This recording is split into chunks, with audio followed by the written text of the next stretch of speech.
Pre, tagay mo. Ano problema nito eh, no? Ewan ko ba dyan? Pare, problema ko kasi. Putang ano, gusto ko puntahan yung babaeng yun. Gusto mo.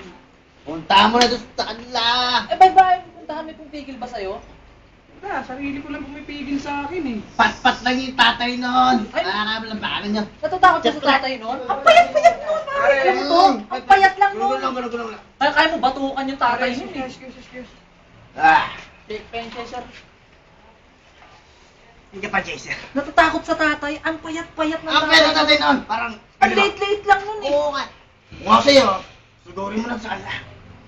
Punta mo sa kanila. Tayo tatay. Amunin mo lang tatay. Pakailaman yung tatay. Palagay nyo, ang kaya kong tatay mo.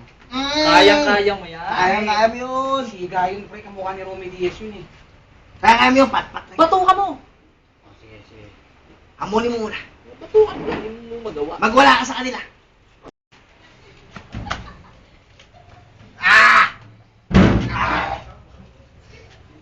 Lea, lumabas ka dyan. Lea, lumabas ka dyan. Tangin, nahamon mo ako. Kanina pinag-uusapan ka namin ng tropa namin. Gusto ka namin gulpin. Ngayon, malalaman mo talaga sinong matapang.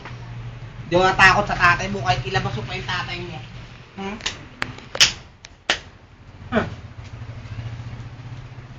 Ano sinisigaw-sigaw mo? Sir, hindi ho. Napadaan lang ho ako, sir. May sayaw ho kasi kami. Wala ho akong kapartner. Kaya, medyo panis na ho ako.